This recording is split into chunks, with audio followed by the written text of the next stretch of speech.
Bruce Lee का जो पहला कोट है वो है, empty your mind, be formless, shapeless, like water.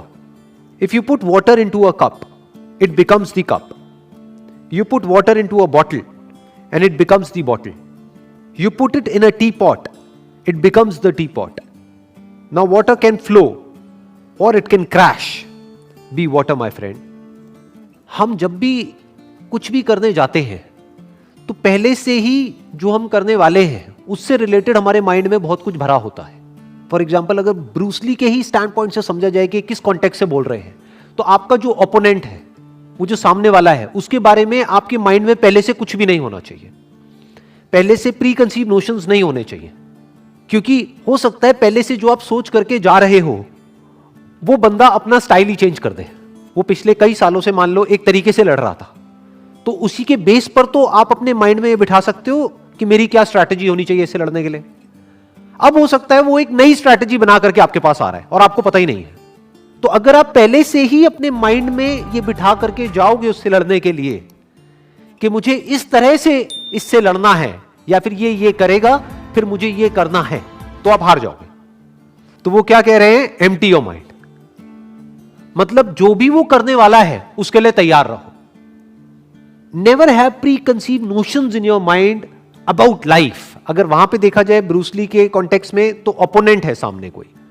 अगर हम अपने आप से रिलेट करें तो हमारी लाइफ में क्या होता है, इस ओपोनेंट को हम क्या बोल सकते हैं. लाइफ में जो प्रॉब्लम्स आ रही हैं, जो चैलेंजेस आ रहे हैं, जो भी मुश्किलें आ रही हैं, तो उनको अपने पास्ट के नजरिए से मत देखो, नहीं तो आप फंस जाओगे. क्योंकि हो सकता है अब जो चैलेंज आया आपको आज, वो नया चैलेंज है. और हो सकता है क्या, हमेशा लाइफ नए चैलेंजेस आपके सामने लेकर के आती है. जो आज से पहले कभी नहीं हुआ है, ऐसी ऐसी चीजें हो जाती हैं. जो हमने सोचा भी नहीं होता है, ऐसी ऐसी चीजें हो जाती हैं. तो अगर उन प्रॉब्लम्स के हमको सॉल्यूशंस निकालने हैं, तो हमारा माइंड पूरी तरह से खाली होना चाहिए उस प्रॉब्लम से रिलेटेड. जो भी कुछ हमारे माइंड में पहले से भरा पड़ा है उससे. प्रॉब्लम को कैसे देखना है, या लाइफ में जो भी आप आज जिस भी सिचुएशन में हो और फंसे हुए हो. बहुत बार लाइफ में ऐसा होता है कि हम फंस जाते हैं, बट प्रॉब्लम क्या होती है, हम सॉल्यूशन निकाल रहे होते हैं अपनी मेमोरी के बेस पर, और हम और फंसते चले जाते हैं. क्योंकि जो हमने पास्ट में किया उसी वजह से तो हम इस सिचुएशन में फंसे हैं. सोचो, हम अपनी थिंकिंग की वजह से ही तो फंसते हैं लाइफ में जाकर के एक ना एक पॉइंट पे. किसी बंदे की थिंकिंग ठीक नहीं थी, इस वजह से वो जो काम कर रहा है, मान लो कोई बिजनेस कर रहा है और उसमें सक्सेसफुल नहीं हो पा रहा है, बट वो अपनी उसी थिंकिंग के बेस पे उसका सोल्यूशन निकालना चाहता है. कभी नहीं निकाल सकता, इम्पॉसिबल. पहले उसको अपनी ही उस थिंकिंग से फ्री होना होगा, क्योंकि उसकी ही थिंकिंग की वजह से उसके बिजनेस में प्रॉब्लम्स क्रिएट हो रही हैं. उसको एक नई थिंकिंग चाहिए. अब नई थिंकिंग मतलब क्या, कि कुछ भी नया सोचने लग जाओ, नहीं. जो प्रॉब्लम आ रही है उस प्रॉब्लम को एज इट इज देखना है, उस प्रॉब्लम के साथ में एक हो जाना है. जैसे पानी जिस रंग में डालते हैं उसी रंग में एक हो जाता है. पानी को जिस कप में हम डालते हैं वही फॉर्म ले लेता है. यही बात यहां पे कही जा रही है. यानी कि आप एक हो जाओ लाइफ में जो भी आपको प्रॉब्लम आ रही है उसके साथ में. तो जब आप पूरी तरह से प्रॉब्लम के साथ में जुड़ जाते हो, आपका ध्यान, आप मतलब क्या, आपका ध्यान प्रॉब्लम के साथ में पूरी तरह से एक हो जाता है, तब उसी प्रॉब्लम में आपको सॉल्यूशन नजर आ जाता है. पानी की क्या खास बात होती है कि सामने जो भी सिचुएशन होती है उसके हिसाब से एक्ट करता है. अगर रास्ता नहीं है तो रास्ता बना लेता है. रास्ता छोटा है तो पानी छोटे से छोटा हो जाता है. अगर मान लो रुकावट बड़ी है तो पानी फुल फोर्स के साथ आता है और किसी भी तरीके से उसको तोड़ता हुआ आगे निकल जाता है. तो पानी is softer then the softest and harder than the hardest, and not और. ज्यादातर लाइफ में या तो चीजें हार्ड होती है या सॉफ्ट होती है.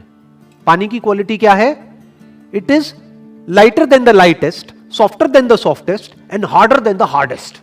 कि पानी अगर अपने पे आ जाए, जैसे कि सुनामी आती है, तो बड़ी बड़ी बिल्डिंग्स भी उसके आगे नहीं टिक पाती है. और ऐसी ऐसी जगहें होती है जहां से कि निकलना नेक्स्ट टू इम्पॉसिबल होता है, लेकिन वहां से पानी निकल जाता है. क्यों? क्योंकि it is flexible, it is softer then the softest. उसकी पहले से कोई फॉर्म नहीं है, पहले से कोई शेप नहीं है, तो इसलिए वो कोई भी फॉर्म ले सकता है, कोई भी शेप ले सकता है. जिसकी पहले से ही कोई फॉर्म है तो उसकी फॉर्म टूट जाएगी अगर उसको कोई नई फॉर्म लेनी है तो. अगर मैं इसका एक प्रैक्टिकल एग्जांपल दूं, 2 रिलीजन्स हैं और उन 2 रिलीजन्स की 2 अलग अलग बुक्स हैं, और दोनों में कुछ बातें सही हैं, कुछ बातें गलत हैं। अगर आपको दूसरे की बुक में से जो बातें सही है उसको सीखना है, उसको समझना है, तो पहले आपको न्यूट्रल होना पड़ेगा, पानी के जैसा होना पड़ेगा। जो दोनों रिलीजन्स में से एक रिलीजन को ही पकड़ करके बैठा होगा स्ट्रांगली, तो वो अपने ही रिलीजन्स की कमियां नहीं देख पाएगा। उस बुक में जो गलत है वो नहीं देख पाएगा, और उधर जो सही है वो नहीं देख पाएगा। बट अगर कोई पानी के जैसा है, यानी वो किसी एक को नहीं पकड़ रहा है, उसकी कोई फॉर्म नहीं है, तो अब वो कोई भी बुक पढ़ सकता है किसी भी रिलीजन की, और उसमें से जो सही है उसको निकाल सकता है और अपनी लाइफ में उतार सकता है और अपनी लाइफ में चेंजेस लेकर के आ सकता है। तो ये बात यहां पर कही जा रही है कि लाइफ में अगर आप एक्चुअल में ग्रो करना चाहते हो या फिर अनस्टॉपेबल होना चाहते हो in the real sense, not theoretically but actually, तो उसका सिर्फ एक तरीका है, you need to be like water. Next quote is, do not pray for an easy life, pray for the strength to endure a difficult one. Do not pray for an easy life. क्यों? क्योंकि life तो easy है ही नहीं। तो अगर आप एक easy life के लिए प्रे कर रहे हो तो आपकी प्रेयर ही गलत हो गई, आपकी एक्सपेक्टेशन ही गलत हो गई।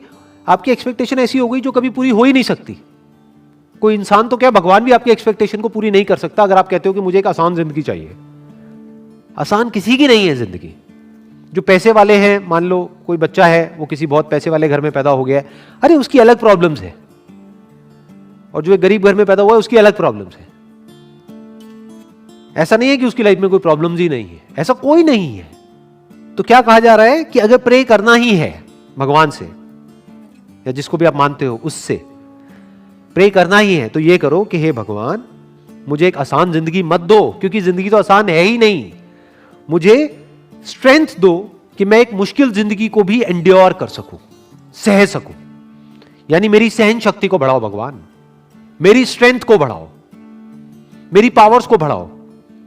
मुझे ऐसा बनाओ कि मुझे जिस भी माहौल में डाल दिया जाए, चाहे वो माहौल कितना भी अनकंफर्टेबल लग रहा है, मैं उसको सह सकूं।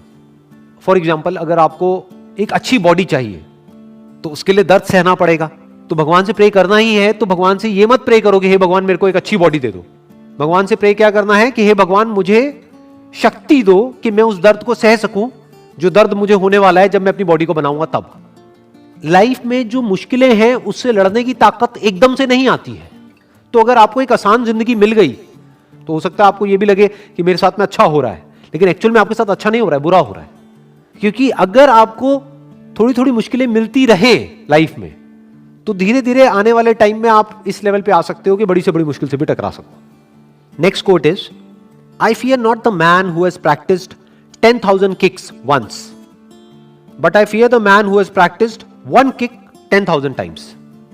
अगर इस कोट को हम ध्यान से समझे तो इसमें प्रैक्टिस को डिफाइन किया जा रहा है कि प्रैक्टिस का मतलब होता क्या है।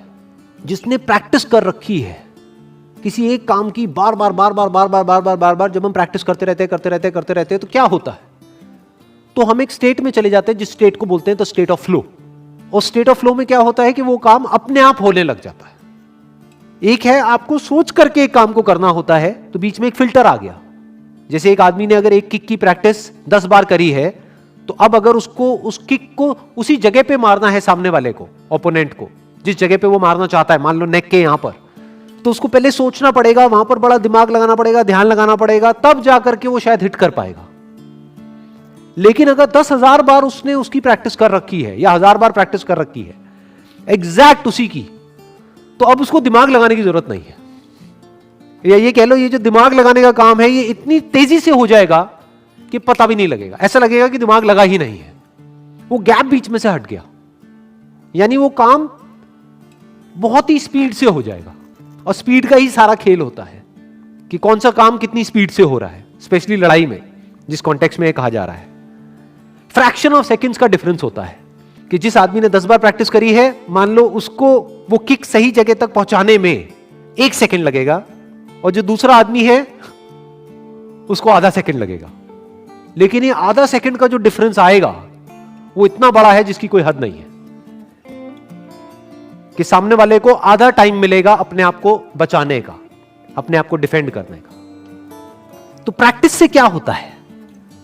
प्रैक्टिस से आप एक फ्लो की स्टेट में चले जाते हो। फ्लो की स्टेट का मतलब क्या होता है कि वो काम अपने आप होने लग जाता है, बिना किसी एफर्ट के, बिना दिमाग लगाए वो काम अपने आप ही होने लग जाता है। जैसे कोई सिंगर है, उसने गाने को 1000 बार गा लिया है, अब वो स्टेज पे परफॉर्म कर रहा है, तो अब उसको दिमाग लगाने की जरूरत नहीं है, वो गाना अपने आप उसके अंदर से निकलने लग जाएगा।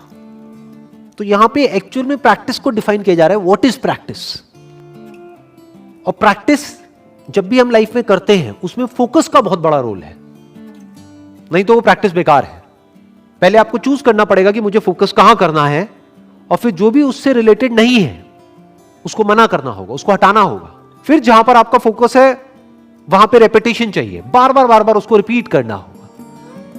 इनफैक्ट रिपीट हो ही जाएगा ना, जब आप कुछ और कर ही नहीं रहे हो और वही एक काम कर रहे हो, आपके पूरा माइंड बॉडी एक ही काम में लग रहा है, तो अपने आप ही आप उसमें मास्टर होते चले जाओगे। इनफैक्ट एक कोटेशन है, practice makes the man perfect. ये सही नहीं है। क्यों? क्योंकि practice only in the right direction makes the man perfect. Practice तो दूसरा आदमी भी कर रहा है, 10,000 किक की प्रैक्टिस उसने करी है एक बार, तो प्रैक्टिस तो उसने भी करी है। और दूसरी तरफ से एक आदमी है जिसने एक ही किक की प्रैक्टिस 10,000 बार करी है। तो प्रैक्टिस से परफेक्शन नहीं मिलता है, practice along with focus in the right direction makes the man perfect.